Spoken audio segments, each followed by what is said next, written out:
Anyway, according to family legend, my parents figured out I was smart when I was 2. My father was out for a walk with me and baby Lisa in her stroller, and I turned around to him and said, "Up your ass."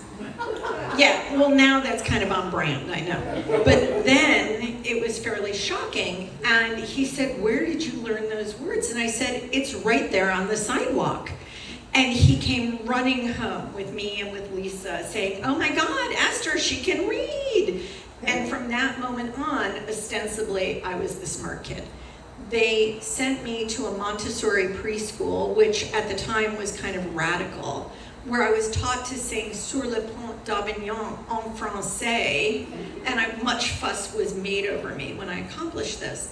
And from there, I went to kindergarten.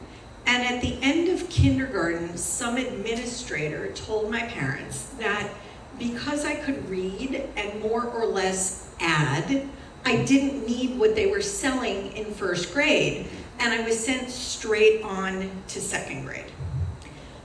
At this point, I became the youngest and the smallest in every class. And it may have been a decent notion for me academically, but that's about all it was.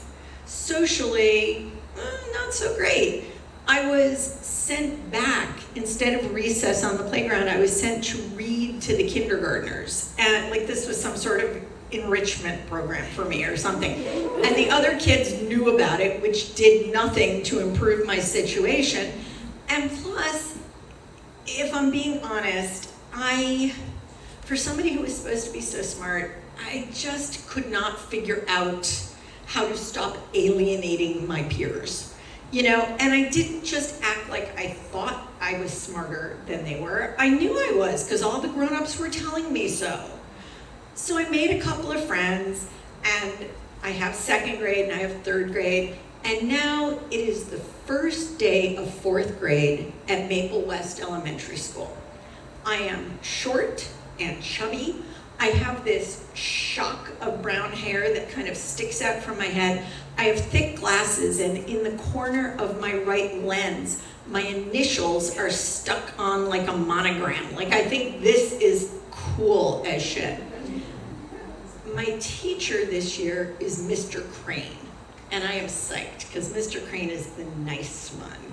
And actually, I will go on to love Mr. Crane this year. He has corduroys cardigans, and he is soft-spoken and gentle.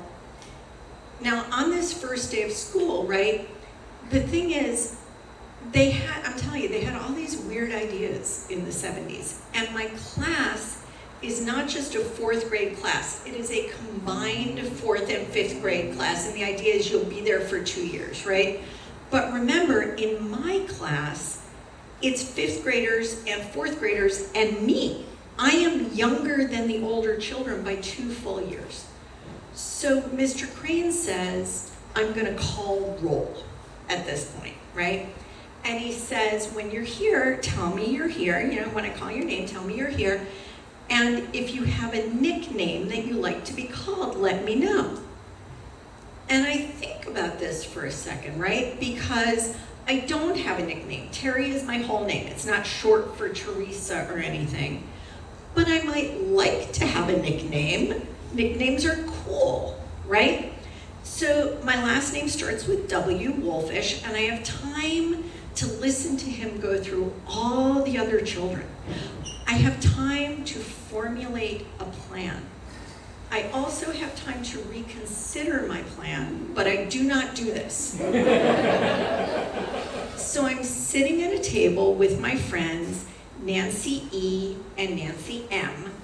And they're my friends, we're okay, but I just want to be really clear.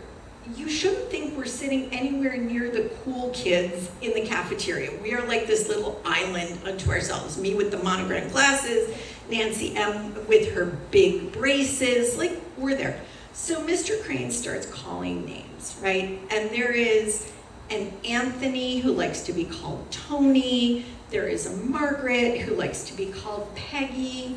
There is a kid, something something the third, who likes to be called Trey. And finally, Mr. Crane gets to Caroline Wilcox. She's the last one before me. Caroline Wilcox is a 5th grader, so she is like a grown-up. She is blonde with perfect braids and like a blue gingham dress. She's sitting at this table with the Parks twins, Carol with an E on the end, and Karen, also 5th graders, also blonde, possibly dangerous. Mr. Crane calls Caroline Wilcox, she says here, and he says Terry Wolfish, and I say here, and I pause. And Mr. Crane looks at me, and Nancy E and Nancy M look at me, and Tony, not Anthony, looks at me, and Peggy, not Margaret, looks at me, and something something Trey looks at me. Caroline Wilcox and the Parks twins, Carol and Karen, look at me, and I say, sometimes my grandma's neighbor calls me Cupcake.